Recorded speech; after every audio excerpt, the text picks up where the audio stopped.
Truck की बत्ती के पीछे फजलुर रहमान और नवाज शरीफ। दूसरा मुझे इस व्लॉग में जो आपसे बात करनी है वो है मरियम नवाज शरीफ की जानिब से अपने शौहर सफदर आवान के साथ किया जाने वाला मजाक। मरियम साहिबा ने ट्विटर पे एक वीडियो लाइक की है। बिस्मिल्लाहिर्रहमानिर्रहीम, अस्सलाम वालेकुम। यूट्यूब चैनल पर तारिक मतीन आपको खुशामदीद कहता है। पीडीएम की सूरत हाल बहुत दिलचस्प हो गई है। फजलुर रहमान साहब जो पीडीएम के सरबराह हैं वो एक अजीब मुश्किल सूरत हाल से दो चार हैं। फजलुर रहमान साहब रूठ गए। हमने देखा फजलुर रहमान साहब ने रूठ जाने के बाद अपनी जिंदगी की सबसे छोटी प्रेस कॉन्फ्रेंस की और वो प्रेस कॉन्फ्रेंस करके चले गए। मरियम रोक रही थी। गिलानी साहब का एक अजीब उतरा हुआ चेहरा था। राना सनाउल्लाह मजाक उड़ा रहे थे। सारे चेहरे ऐसा लग रहा था कि 12 बज रहे हैं उन पे।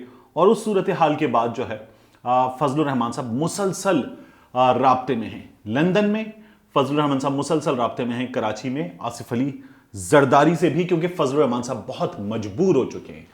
फजलुर रहमान साहब की इन मजबूरियों ने उन्हें आसिफ अली जरदारी के पास दोबारा जाने पर मजबूर कर दिया है।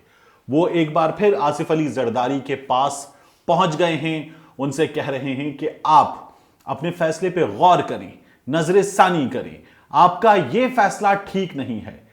आप देखिए कि फजलुर रहमान ने कल ही आसिफ अली जरदारी का मजाक उड़ाया, बुरी तरह से मजाक उड़ाया। उन्होंने कहा कि अगर जेल जाने से डरते हो तो सियासत में क्यों आए हो। सियासत में तो दो ही रास्ते होते हैं, या तो आप ऐवान में जाते हैं या आप जेल में जाते हैं। आपको जेल जाने का डर है तो आप सियासत में आए क्यों हैं। डील के ताने आसिफ अली जरदारी को दिए जा रहे थे, और ये ताने सिर्फ फजलुर रहमान की जानिब से नहीं दिए जा रहे, फजलुर रहमान के करीबी लोगों की जानिब से नहीं दिए जा रहे। ये ताने मुस्लिम लीग नून बुरी तरह से, मैंने आपके सामने चीजें रखी कि किस तरह से आसिफ अली जरदारी को, पाकिस्तान पीपल्स पार्टी को, उनके बड़ों को ये ताने मिल रहे थे। और अब इस तमाम तर सूरत हाल में एक बार फिर मियां नवाज शरीफ साहब से राब्ता करने के बाद फजलुर रहमान जो हैं वो दोबारा आसिफ अली जरदारी की मिन्नत पे, तरलों पे, मिन्नत समाजत पे, रिक्वेस्ट पे, दरखास्तों पे उतर आए हैं। क्या हुआ है मियां नवाज शरीफ और फजलुर रहमान के दरमियान राब्ते में कि जिसने एक बार फिर आसिफ अली जरदारी के पास फजलुर रहमान को जाने पर मजबूर कर दिया। और वो कह रहे हैं कि तेरे दर पर सनम चले आए, तू ना आया तो हम चले आए। ये वाली सूरत हाल फजलुर रहमान की क्यों हुई है? देखिए, मियां नवाज शरीफ ने अपनी जमात में एक सर्वे का सिलसिला किया है। उस सर्वे में मियां नवाज शरीफ ने अपनी जमात के लोगों के हवाले से मालूमात जमा की हैं कि कौन कौन इस्तीफा देगा। मियां नवाज शरीफ को 83 जो अरकान कौमी असेंबली हैं उनमें से कम 7 के बारे में यह खबर मिल रही है कि वो इस्तीफा नहीं देंगे। यह तादाद 10 तक भी जा सकती है, लेकिन कम 7 ऐसे पक्के लोग हैं जो इस्तीफा नहीं देंगे। यह मियां नवाज शरीफ को पता चल रहा है। अगर अपनी जमात से ये लोग आ जाएं 7 और फिर उसके बाद आसिफ अली जरदारी की जमात इस्तीफे देने पर तैयार ना हो और फजलुर रहमान के भी जो 14-15 लोग हैं उनमें से अगर 1-2 इधर उधर हो गए तो ये तादाद और कम हो जाएगी।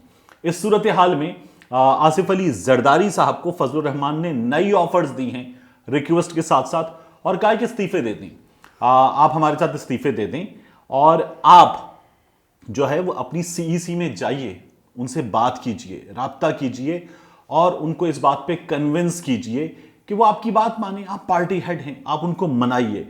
फजलुर रहमान साहब उन्हें ये कह रहे हैं क्योंकि इस बात पर इत्तेफाक है कि पाकिस्तान पीपल्स पार्टी के जो इस्तीफे हैं वो सबसे मौसर होंगे। पाकिस्तान पीपल्स पार्टी के इस्तीफे सबसे तगड़े होंगे। नून लीग के इस्तीफों से वो फर्क नहीं पड़ेगा, गो कि तादाद ज्यादा है, नहीं पड़ेगा। फजलुर रहमान की जमात के लोगों के इस्तीफे से तो फर्क पड़ेगा ही नहीं। और दूसरा, ये जो मियां नवाज शरीफ साहब और फजलुर रहमान साहब बार बार कह रहे हैं कि 10 में से 9 जमातें इस्तीफे देना चाहती हैं, 10 में से 9 जमातें इस्तीफे देना चाहती हैं। इन 9 में से 5 तो वो हैं जिनका कोई रुकने कौमी असेंबली में है ही नहीं, कोई एमएनए नहीं है। तो 10 में से 9 कहना, यानी 9 में से 5 निकल गए, बाकी बचे 4। आप बात क्या कर रहे हैं कि ये लोग जो हैं वो इस्तीफे देना चाहते हैं। पाकिस्तान पीपल्स पार्टी के इस्तीफे इतने मौसर क्यों होंगे? क्योंकि पाकिस्तान पीपल्स पार्टी के पास सूबे में हुकूमत है, मजबूत हुकूमत, और वो हुकूमत अगर खत्म हो जाए जो पाकिस्तान का मुआशी दारुल हुकूमत है वहां से, तो ये बड़ा डेंट डालेगा इस पूरे सिस्टम को। इसलिए पीपल्स पार्टी के इस्तीफे जो हैं वो सबसे तगड़ी चीज हैं। फजलुर रहमान साहब ने फिर राब्ता किया। जरदारी साहब ने क्या किया? जरदारी साहब ने बार बार राब्तों के नतीजे में उस तकरीर के बाद जिसमें आसिफ अली जरदारी ने मियां नवाज शरीफ को बुरी तरह से धोया, उस तकरीर के बाद फजलुर रहमान के मियां नवाज शरीफ से 3 राब्ते हुए हैं और अब आसिफ अली जरदारी से भी 3 राब्ते हो चुके हैं। इन राब्तों के बाद आसिफ अली जरदारी साहब ने फजलुर रहमान को एक और बात कही, उनसे कहा कि ठीक है, मैं अपनी पार्टी की सीईसी में बात करूंगा और सीईसी में बात करने के बाद आपको बताऊंगा कि हमारी पार्टी क्या कहती है। फजलुर रहमान साहब ने कहा कब जवाब देंगे? उन्होंने कहा मैं आपको जवाब दूंगा 4 अप्रैल के बाद। 26 मार्च को ये लोग लॉन्ग मार्च के लिए रवाना हो रहे थे, 30 मार्च को ये लोग इस्लामाबाद में जमा हो रहे थे, लेकिन अब आसिफ अली जरदारी 4 अप्रैल के बाद जवाब देंगे, भुट्टो की बरसी के बाद। भुट्टो की बरसी है रावलपिंडी में, उसकी मरकजी तकरीब रावलपिंडी में है। तो 4 अप्रैल के बाद 5 को या 6 को अपनी जमात से राब्ता करने के बाद 6 को या 7 को आसिफ अली जरदारी जो है जवाब देंगे। इस सूरत हाल में फजलुर रहमान की तरफ से खबर आ गई है कि लॉन्ग मार्च रमजान के बाद होगा। पहले भी ये लोग लॉन्ग मार्च या धरना अगर देते तो वो लिमिटेड इसलिए हो जाता कि ये लोग लॉन्ग मार्च करते, धरना देकर बैठ जाते, फिर रमजान आ जाता और उसके बाद ये लोग ब्रेक लेते रमजान का और फिर वापस आते, दोबारा एक लॉन्ग मार्च करते, इस्लामाबाद पहुंचते और दोबारा धरने पर बैठते। अब इन्होंने ये फैसला किया है कि हम रमजान के बाद ईद, ईद के बाद लॉन्ग मार्च और धरना। तो मोबिलाइजेशन का मतलब यह है कि आप बात कर रहे हैं मई की, और मई में शदीद तरीन गर्मी में लॉन्ग मार्च करना और लॉन्ग मार्च करने के बाद धरना देना। और अगर आपने मई में धरना किसी वक्त दे भी दिया तो मई में दिया जाने वाला धरना क्या जून में जारी रहेगा? मई में दिया जाने वाला धरना क्या जुलाई में जारी रहेगा? एक तो शदीद गर्मी होगी, उस शदीद गर्मी के साथ फिर अगर आप आगे बैठना चाहेंगे तो जून में और जुलाई में बारिशें हैं, क्या उन बारिशों में इस्लामाबाद में आप बैठ सकेंगे, धरना मौसर बना सकेंगे? यह बहुत बड़ा सवाल है। यह हिकमत अमली बहुत खराब है जो इनकी जानिब से मुसलसल चल रही थी। ये शदीद सर्दी में नहीं बैठ सकते थे। फिर उसके बाद रमजान आ गया, कुदरत की भी मदद है, रमजान आ गया। रमजान के बाद जो है ये लोग जब जाएंगे तो शदीद गर्मी होगी, जिसमें बहुत मुश्किल काम है। इमरान खान साहब ने क्या किया था? इमरान खान साहब 14 अगस्त पर पहुंच रहे थे, अगस्त की 3rd वीक में पहुंचे थे इस्लामाबाद। अगस्त इस्लामाबाद जरा बेहतर मौसम होता है और फिर अगस्त के बाद सितंबर, अक्टूबर इस्लामाबाद में बड़ा आइडियल मौसम था। इमरान खान साहब धरने पर जाकर बैठ गए थे उन लोगों के लिए। लेकिन अब ये जिस सिचुएशन में है उस सिचुएशन में आसान नहीं होगा।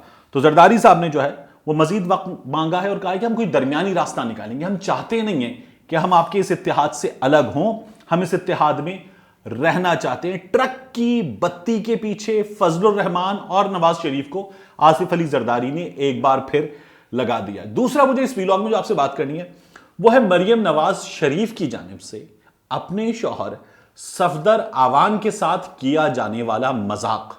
सफदर आवान को अंडा मारा गया। अंडा उनको पूरी तरह से नहीं लगा, अंडा उनके बराबर में खड़े शख्स को लगा और उसके बाद अंडे के धब्बे सफदर आवान पे भी आए। सफदर आवान की वेस्ट कोट पे अंडे के धब्बे आ गए। सफदर आवान जो है वो एक डंडा पकड़े हुए थे, वो डंडा पकड़ के अंडे वाले के पीछे भागे, अंडा मारने वाला भाग गया। और सफदर आवान जिस उम्र के हिस्से में, उस उम्र के हिस्से में वो शायद उतना तेज नहीं भाग सके और अंडा मारने वाला रिक्शे में बैठ के भाग गया। अब मरियम साहिबा ने ट्विटर पे एक वीडियो लाइक की है। वीडियो लाइक करके उन्होंने ये बताया कि जिस शख्स ने अंडा मारा था उसे अली खान यूसुफजई हैं, ये पीएमएलएन की यूथ के कोई लीडर हैं, इन्होंने एक बंदे को गाड़ी में बिठाया हुआ है, उससे पश्तो में गुफ्तगू हो रही है, उसको डांटा जा रहा है और डांटने के साथ साथ एक दो उसको थप्पड़ मारे गए हैं और उससे कहा जा रहा है कि ये क्या किया है। इस चीज को, इस वीडियो को मरियम नवाज ने लाइक किया। मैं ये वीडियो भी आपको दिखा रहा हूं, मरियम नवाज ने इसको लाइक किया हुआ है। तो एक तो मरियम नवाज इसे लाइक कर रही हैं, दूसरा जरा सा खुदा का खौफ करें, आप ही की जमात के सीनियर तरीन रहनुमा अमीर मकाम कह रहे हैं कि जिस शख्स ने अंडा मारा है उसे पकड़ने वाले को हम इनाम देंगे। तो मरियम नवाज शरीफ साहिबा अपने ही शौहर को पड़ने वाले अंडे पे झूठ बोल रही हैं। अपनी जमात के लोग बता रहे हैं कि जिसने अंडा मारा था वो किसी मुर्गी की तरह हाथ से निकल गया है। मिलते हैं इंशाल्लाह आपसे अगले व्लॉग में।